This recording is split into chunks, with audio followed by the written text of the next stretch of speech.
디모데후서 2장 8절에서 13절 말씀을 교독하도록 하겠습니다. 디모데후서 2장 8절에서 13절까지 말씀입니다.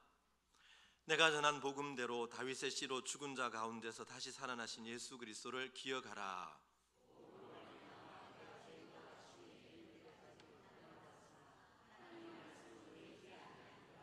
그러므로 내가 택함 받은 자들을 위하여 모든 것을 참으면 그들도 그리스도 예수 안에 있는 구원을 영원한 영광과 함께 받게 하려 함이라.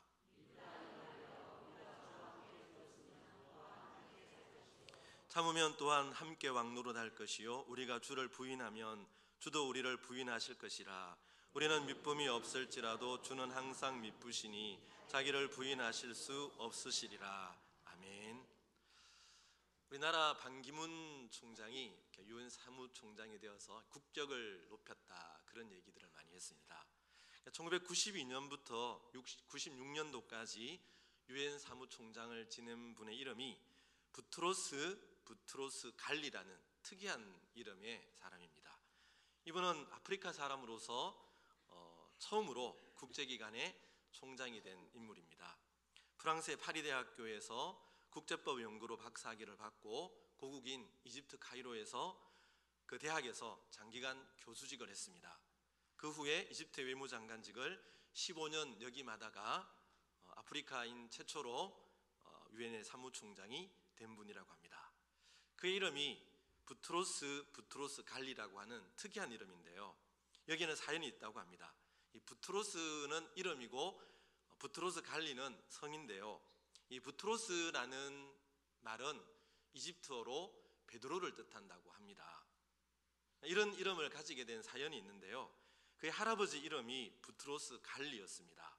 성은 갈리고 이름이 부트로스 베드로였는데요, 이분은 이집트 역사에서 유일한 크리스찬 수상이었다고 합니다. 그런데 1910년도에 광신적인 모슬렘 교도에 의해서 암살을 당하죠.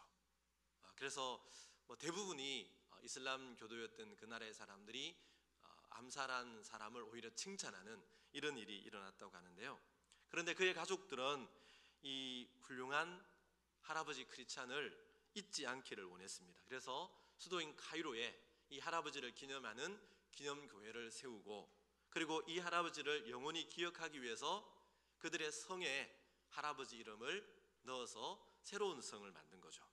본래 갈리라는 성이었는데 이 할아버지를 기억하기 위해서 부트로스라는 단어를 덧붙여서 그 성이 부트로스 갈리가 된 겁니다.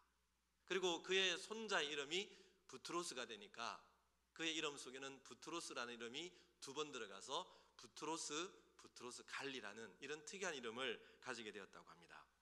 이 할아버지의 묘지에는 이런 묘비명이 쓰여 있다고 하는데요, 내가 최선을 다하여 나라를 섬긴 것을 나의 하나님이 아신다.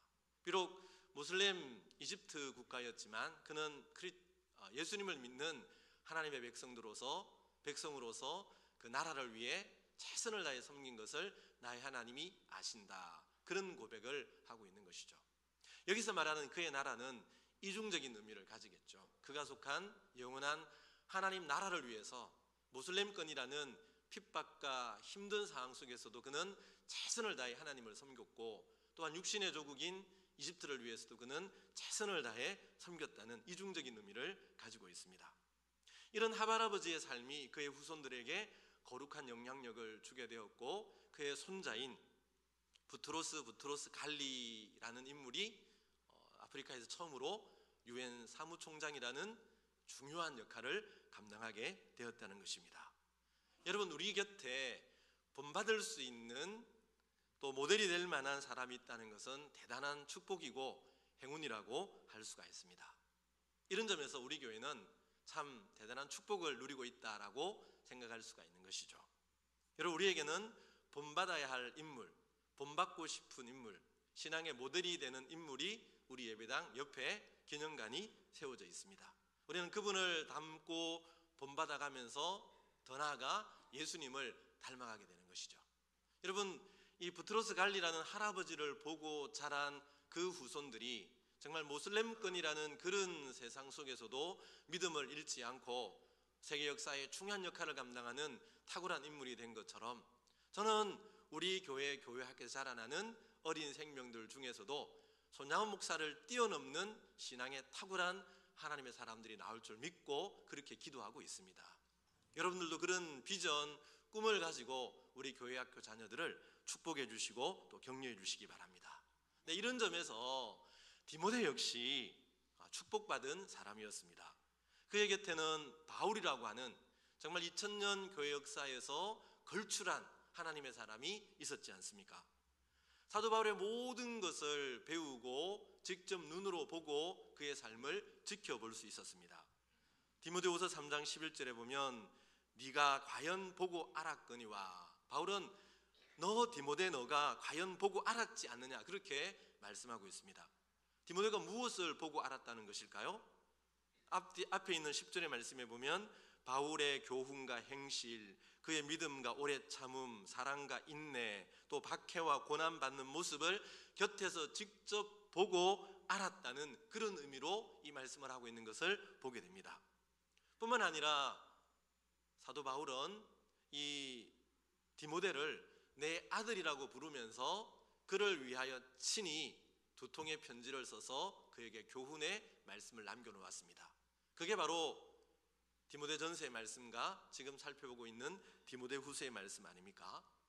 오늘 본문은 지난주에 이어서 디모데가 그리고 이 편지를 읽는 우리 모두가 복음에 관해서, 예수 그리스도에 관해서 어떤 마음 자세, 어떤 태도를 가져야 할 것인지를 사도 바울 자신의 예를 통해서 다시 한번 건면해 주고 있습니다.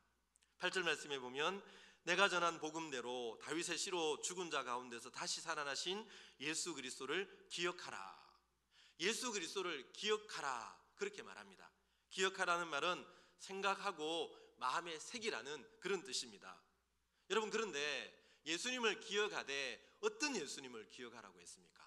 친구 되신 예수님, 왕 되신 예수님, 그런 예수님도 기억해야 되지만 오늘 사도 바울은 죽으시고 다시 살아나신 예수 그리스도를 기억하라. 여러분, 바로 여기에 나오는 짤막한 말씀, 예수께서 죽으시고 다시 살아나셨다라는 말씀을 두 글자로 축약하면 그게 바로 복음이에요. 그래서 내가 전한 복음대로라는 말을 하면서 다윗의 씨로 죽은 자 가운데 다시 살아나신 예수 그리스도를 기억하라 그렇게 말씀하고 있는 것이죠. 여러분, 복음을 축약하고 줄이면 복음은 예수께서 죽으시고 부활하셨다라는 이 두 가지 사건으로 요약할 수가 있습니다. 왜 예수님이 죽으시고 부활하신 사건이 복음, 좋은 소식, 기쁜 소식이 되는 걸까요? 로마서 4장 25절에 보면 예수는 우리가 범죄한 것 때문에 내줌이 되고 또한 우리를 의롭다 하시기 위하여 살아나셨느니라. 예수님의 죽음이 우리의 죄 때문이라고 말씀하고 있습니다. 예수님의 살아나심이 우리를 의롭다 하기 위함이라고 말씀하고 있는 거예요. 그 예수님의 죽음과 살아남이 오늘 우리와 관련성을 가지고 있기 때문에 그분의 죽음이 나의 죽음이고 그분의 다시 살아남이 나를 의롭다 하는 부활의 사건이기 때문에 그 예수님의 죽으심과 살아남은 복음이 된다는 겁니다. 고린도후서 5장 21절에 보면 하나님이 죄를 알지도 못하신 이를 우리를 대신하여 죄로 삼으신 것은 우리로 하여금 그 안에서 하나님의 의가 되게 하려 하심이라 그렇게 말씀하고 있습니다. 어느 신학자는 이 구절을 설명하면서 위대한 교환이라는 단어로 설명을 합니다. 여러분, 십자가 위에서 우리와 예수님 간의 위대한 거래, 위대한 교환이 일어났다는 거예요. 어떤 거래가 이루어졌습니까? 우리의 죄의 옷은 예수님께 전해지고 예수님의 거룩하고 의로운 옷이 우리에게로 전해지게 되는 거예요. 예수님은 내 죄의 옷을 입고 십자가에서 죽으시고 나는 그로 말미암아 하나님 앞에서 의롭고 정결한 자가 되었다는 것입니다. 이런 거룩한 위대한 거래가 이루어지고 위대한 교환이 이루어진 것이 바로 십자가 사건이라는 것입니다. 그래서 복음은 우리에게 기쁜 소식이 되고 또 아름다운 복음이 되는 것입니다. 이 복음을, 이 그리스도를 기억하라. 이 말씀을 다르게 말하면 너에게 맡겨준 아름다운 복음을 기억하고 마음에 새기고 항상 생각하라 그렇게 말씀하고 있는 것입니다. 여러분, 우리 마음에, 우리 심장 속에 예수 그리스도가 새겨지면 아름다운 주의 복음이 우리 마음에 새겨지게 되면 우리는 이전과는 다르게 살아갈 수밖에 없어요. 내가 정말 복음을 믿고 고백하고 그 복음이 내 심장에 또렷하게 새겨진다면 예수를 믿기 전과 예수를 믿은 후에 내 삶은 달라질 수밖에 없는 거예요. 정말 내가 복음을 믿고 복음 안에 거하고 복음이 내 심장에 새겨져 있다면 어떻게 내가 예수를 모르는 사람처럼 그렇게 살아갈 수 있단 말입니까? 그거는 거짓말이죠. 여러분, 정말 내가 복음을 믿고 복음이 내 심장에 새겨져 있으면 예수를 믿기 전과 믿은 후에 내 삶이 모든 면에서 달라질 수밖에 없는 거예요. 여러분, 우리 젊은이들이 즐겨보는 만화 가운데 강풀이라는 작가가 쓴 바보라는 그런 만화가 있어요. 이게 뭐 많은 스토리를 담고 있지만 제가 말하고자 하는 요점은 이건데요. 이 만화의 주인공은 이렇게 어린 시절에 아버지가 애를 따뜻하게 해준다고 연탄불을 방 안에서 피워서 이제 바보가 되는 거예요. 근데 이제 다 부모가 돌아가시고 이제 이 바보 주인공에게는 동생이 하나 있는 거예요. 이 동생을 돌보며 살아가는데 근데 바보니까 친구는 딱 한 명밖에 없는 거죠. 초등학교 때 동창생인데 지금은 깡패가 되어 있는 그 친구 하나가 이 주인공과 친한 친구예요. 그런데 이 깡패 친구가 어느 날 술집에 일을 하다가 그 술집 종업원을 구해주기 위해서 술집 주인과 싸움을 하게 되는 겁니다. 그래서 술집 주인이 앙심을 품고 사람을 보내어서 이제 이 깡패 친구를 해꾸지하게 만드는 거예요. 그런데 이제 얘기가 틀어지면서 이 보낸 사람이 이 바보 친구를 잘못 찾아와서 네가 그 놈이냐 이름을 대면서 네가 그냐라고 물으니까 이 바보 주인공은 그렇다라고 대답을 하니까 이 깡패 친구 대신에 이 바보 주인공이 대신 죽게 되는 거예요. 근데 깡패 친구는 생각합니다. 왜 바보 친구가 나를 위해 죽었을까?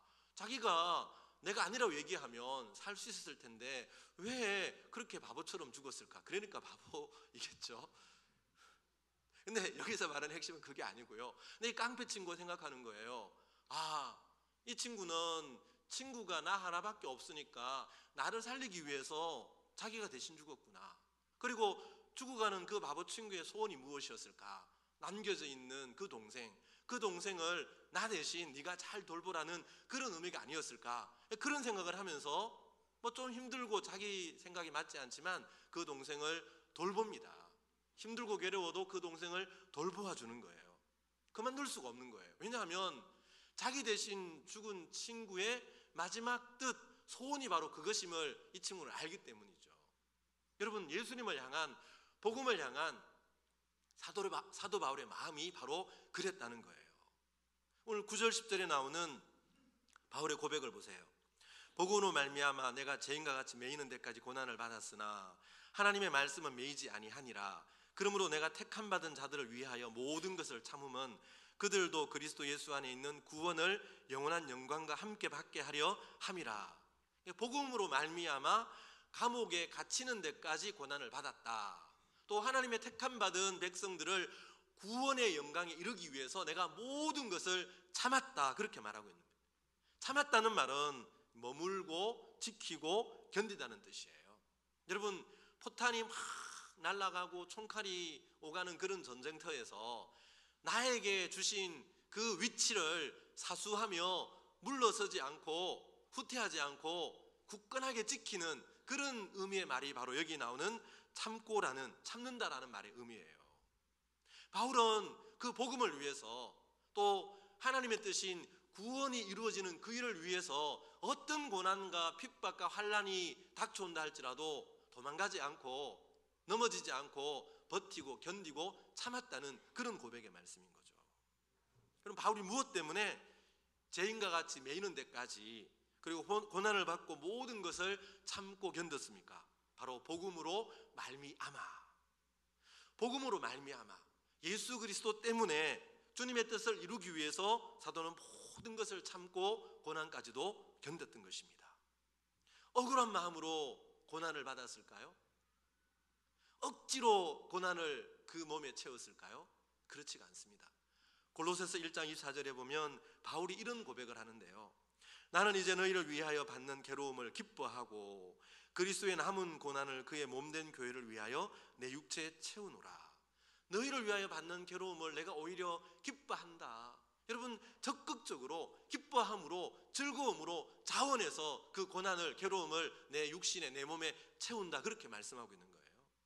예수님이 맡겨주신 복음의 사명을 완수하기 위하여 생명까지도 내던졌다는 그런 고백인 것이죠. 여러분, 예수님께서는 우리 죄를 위해 죽으시고 우리를 의롭다 하기 위해 다시 살아나셨습니다.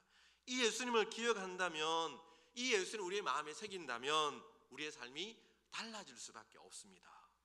주님을 위해 고난까지도 기꺼이 받을 수 있고, 주님의 뜻을 이루기 위해서 어떤 환난과 고난 속에서도 그 자리를 이탈하지 않고 견디며 지킬 수 있는 것입니다. 웩이라고 하는 국제복음 선교회를 창설한 C.T. 스터드라는 아주 유명한 선교사님이 있습니다. 이분은 옥스퍼드대 출신이었고 부유한 가문의 자녀였고 또 그 당시 크리켓 선수로서 인기 절정에 있었던 그런 젊은이였습니다.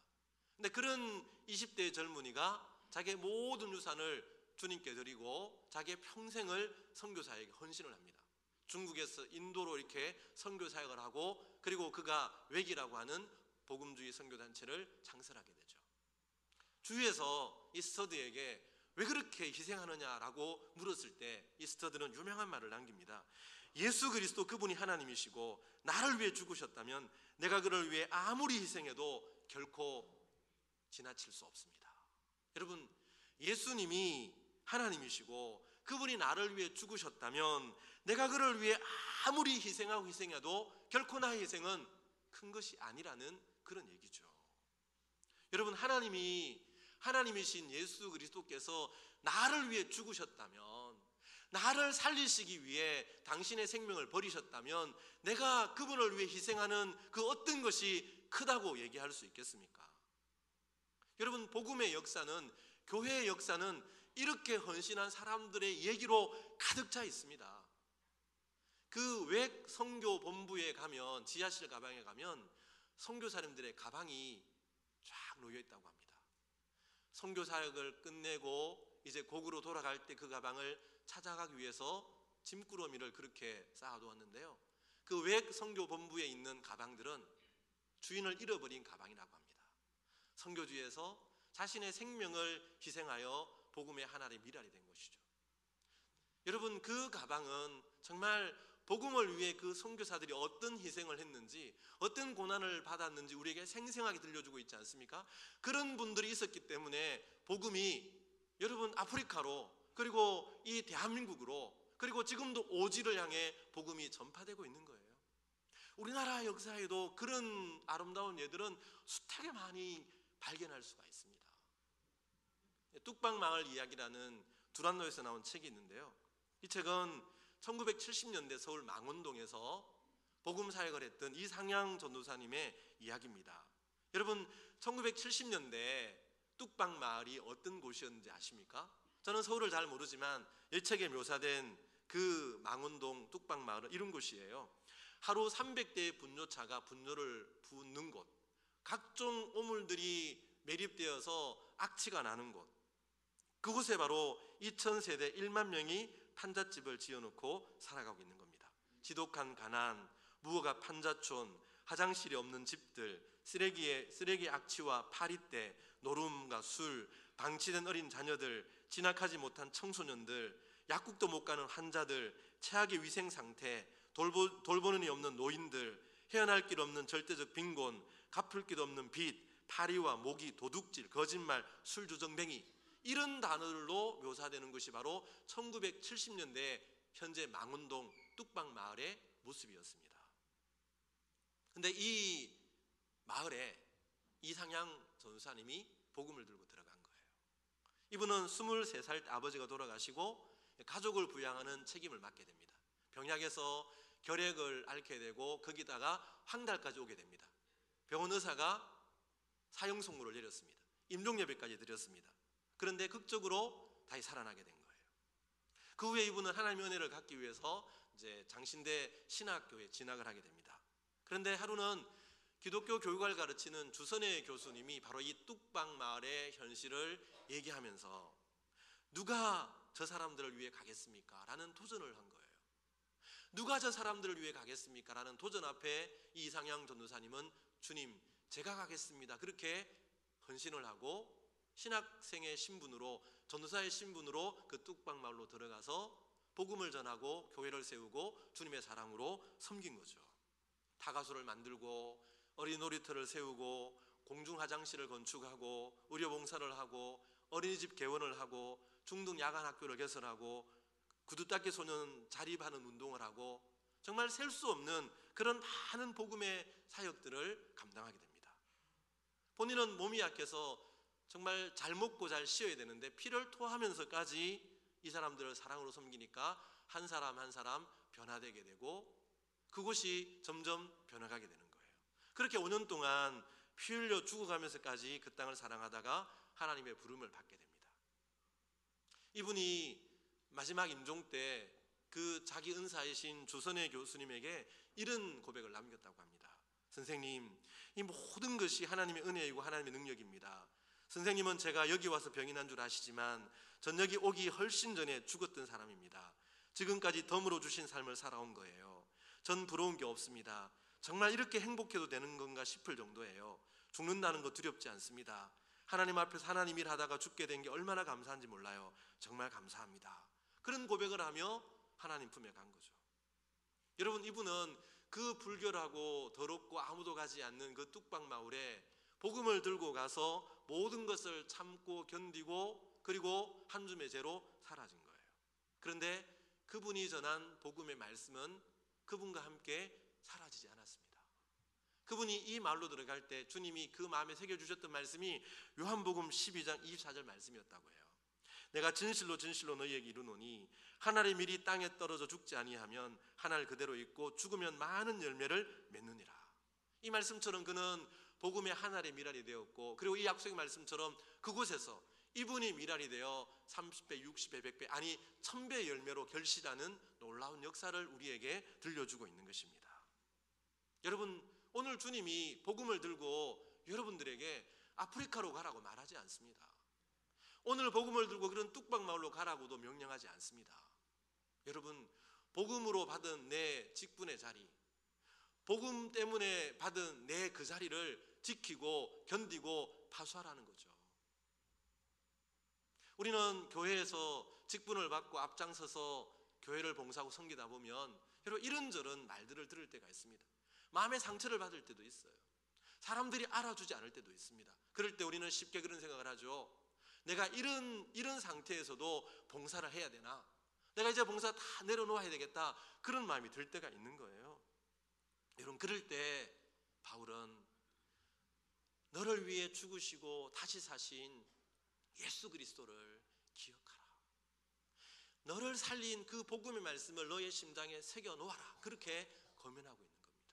우리가 힘들고 어려울 때 내 짐을, 내 직분을, 내 봉사를 내려놓고 싶을 때 예수님을 깊이 생각하면 여러분 그 주님이 내게 위로를 주시고 힘을 주시고 견딜 수 있는 능력을 공급해 주시는 거예요. 여러분들이 왜 낙심하십니까? 여러분들이 왜 뒤로 물러서게 됩니까? 다른 이유 없습니다. 목사님이 알아주지 못하기 때문에요? 성도들이 인정해 주지 못하기 때문에요? 그것은 외적인 핑계밖에 되지 않습니다. 정말 진정한 이유는 여러분들의 눈이 예수 그리스도의 십자가를 떠나 있기 때문입니다. 여러분들이 예수님을 깊이 생각하고 여러분의 심장 속에 예수 그리스도의 피 묻은 복음이 새겨져 있지 않기 때문이에요. 내가 정말 주님을 생각하고 내 심장에 십자가의 복음이 새겨져 있으면 바울처럼 여러분 갇히기까지 고난을 받으면서도 그 고난을 기쁨으로 감수할 수 있고 주님의 뜻을 이루기 위해서 모든 것을 참으며 견딜 수가 있는 것입니다. 일본의 신앙인인 우찌무라 간조는 주님을 깊이 생각할 때 주어지는 삶의 변화를 이렇게 노래하고 있는데요. 예수를 생각하고 나는 나의 가난함도 슬프지 않고 남의 부유함도 부럽지 않고 예수를 생각하고 나는 오직 감사한 마음이 넘칠 따름이라. 예수를 생각하고 나는 몸의 환난도 괴롭지 않고 그 행복도 사모하지 않나니 예수를 생각하고 나는 오직 평강과 만족만 있을 따름이라. 예수를 생각하고 나는 일의 실패에 실망치 않고 그 성공에 뛰며 기뻐하지 않나니 예수를 생각하고 나는 오직 영원한 승리자이기 때문이라. 그런 고백을 하고 있습니다. 여러분, 예수님을 생각하면 우리는 어떤 상황 속에서도 감사가 나오게 되죠. 다른 사람이 부럽지 않아요. 예수님만을 바라보고 우리의 시선이 예수님께 고정되어 있으면 여러분, 다른 사람과 비교하지 않습니다. 어떤 상황 속에서도 평강과 만족을 누릴 수 있습니다. 나를 위해 죽으시고 부활하신 주님을 생각할 때 모든 것을 참고 버티고 견딜 수가 있는 것이죠. 여러분, 매일매일 매 순간 24시간 예수님을 기억하고 예수님의 복음이 여러분의 심장 속에 새겨지기를 축복합니다. 예수님의 복음이 여러분의 심장에 새겨져서 주님의 뜻이라면, 복음을 위해서라면 여러분, 고난까지도 감수하고 모든 것을 참고 견디며 여러분 가정에서, 직장에서, 교회에서 주님이 주신 그 자리 인내함으로 지킬 수 있기를 주님의 이름으로 축원합니다. 이제 11절 13절 말씀은 이런 삶을 살아가는 사람들에게 주어지는 복음의 영광을 말씀하고 있는데요. 미쁘다 이 말이여, 우리가 주와 함께 죽었으면 또한 함께 살 것이요, 참으면 또한 함께 왕노릇할 것이요, 우리가 주를 부인하면 주도 우리를 부인하실 것이라. 우리는 미쁨이 없을지라도 주는 항상 미쁘시니 자기를 부인하실 수 없느니라. 여러분, 주와 함께 죽으면 주와 함께 살 것이라고 했습니다. 우리가 예수를 믿는다는 것은 예수님과 함께 죽고 예수님과 함께 다시 사는 거예요. 여러분, 예수님과 함께 죽는다는 것의 의미는 뭘까요? 예수님께서는 누구든지 나를 따라오려거든 자기를 부인하고 자기 십자가를 지고 나를 따를 것이라고 말합니다. 예수님과 함께 죽는다는 건 바로 이겁니다. 자기를 부인하는 것, 자기에게 주어진 십자가를 지는 것.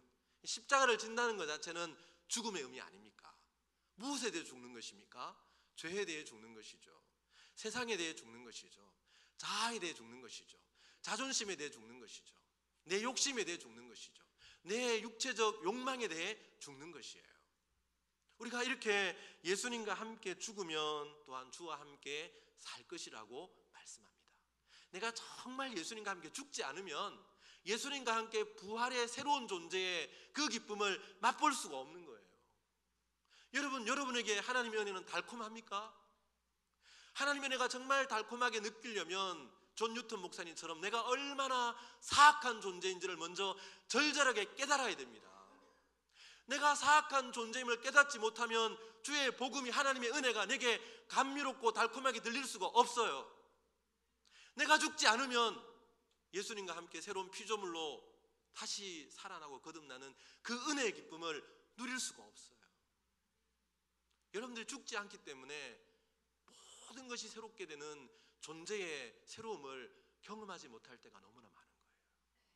여러분, 예수와 함께 죽는다는 것은 내가 욕망을 따라, 자아를 따라, 자존심을 따라 살아가는 그 방향에 하나님의 은혜가 더딥혀지는 것이 아닙니다. 자기를 부인하고 돌아서서 하나님을 향해, 주님을 향해 십자가를 바라보는 삶의 방향 전환이 있는 것, 그때 내가 주님과 함께 새로운 존재로 부활하게 되고 거듭나게 되는 거예요.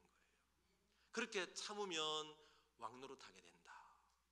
여러분, 이 왕노릇한다는 것은 현재적인 의미로도 번역할 수 있지만, 그러나 오늘 이 말씀은 미래적인, 종말론적인 왕노릇입니다. 여기 참는다는 말은 10절에서 바울이 말한 참는다는 말과 똑같은 단어가 사용되고 있어요. 내가 주님을 위하여 하나님이 내게 주신 그 자리에서 버티고 고난을 견디며 복음을 따라 살아가면 우리가 장차 왕노릇하게 된다. 우리 손혜원 목사님이 오예배마다 계시록을 강론하고 있는데, 여러분, 그 계시록이 보여주는 장대한 비전 중에 하나가 무엇입니까? 이 땅에서 고난을 받고 괴로움을 받고 슬픔과 눈물을 흘리지만 주님 나라가 임할 때 그 주님과 함께 영원토록 왕노릇하게 된다는 이 비전을 장엄하게 놀라운 역사의 스토리를 우리에게 보여주고 있는 것 아닙니까?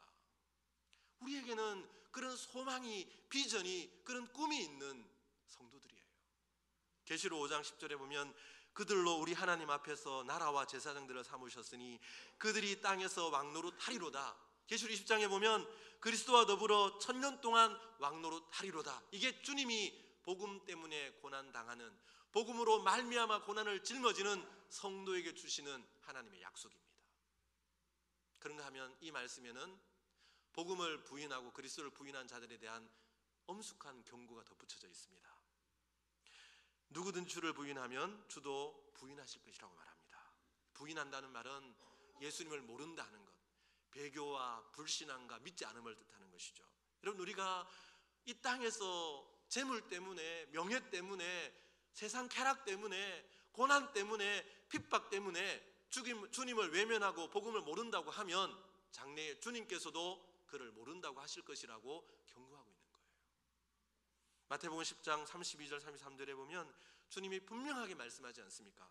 누구든지 사람 앞에서 나를 시인하면 나도 하늘에 계신 내 아버지 앞에서 그를 시인할 것이요, 누구든지 사람 앞에서 나를 부인하면 나도 하늘에 계신 내 아버지 앞에서 그를 부인하리라.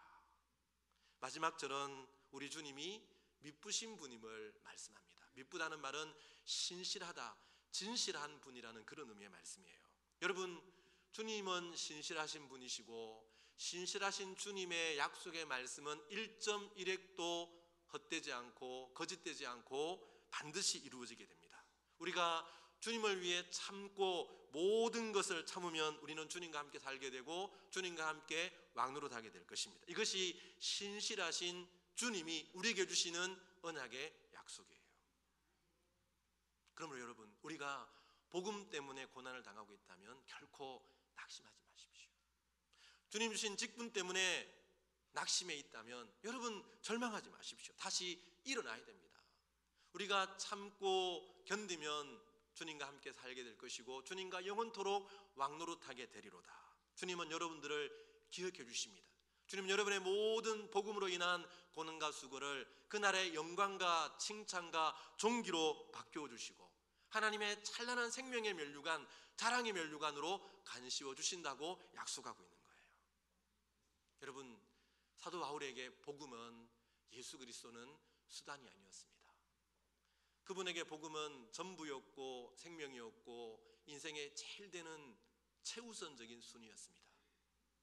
그런 사도 바울은 영적인 아들 디모데에게 너도 나와 같이 복음이 너의 인생의 목적이 되고 복음이 너의 가슴에 심장 속에 또렷이 새겨지게 되고 복음을 위하여 고난까지도 죽음까지도 감수하는 믿음의 삶을 살아가라고 도전하고 있습니다. 오늘 여러분들에게 예수 그리스도는 어떤 의미입니까? 오늘 여러분들에게 복음은, 주님께서 나를 위해 죽으시고 다시 사신 그 은혜의 복음은 어떤 의미를 가지고 있습니까? 많은 사람들이 예수 그리스도를, 복음을 수단으로 생각합니다. 서울의 큰 교회에 가면 상업적인 목적 때문에 교회를 찾는 이들이 많다고 합니다. 여러분, 처음 교회 올 때 그럴 수 있습니다.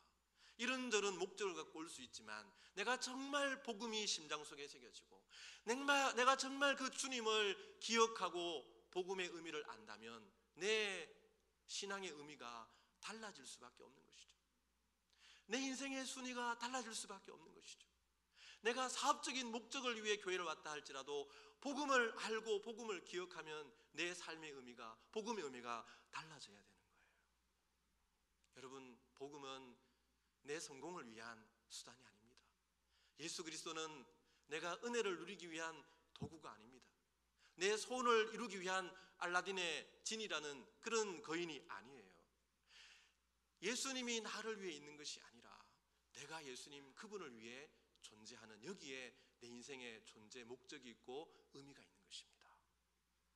한국 CC를 창설하신 김중근 목사님의 백문일답이란 유명한 그런 신조가 있지 않습니까? 100가지 인생의 물음에 대한 오직 한 가지의 대답. 여러분, 그 한 가지의 대답이 무엇입니까? 바로 예수 그리스도.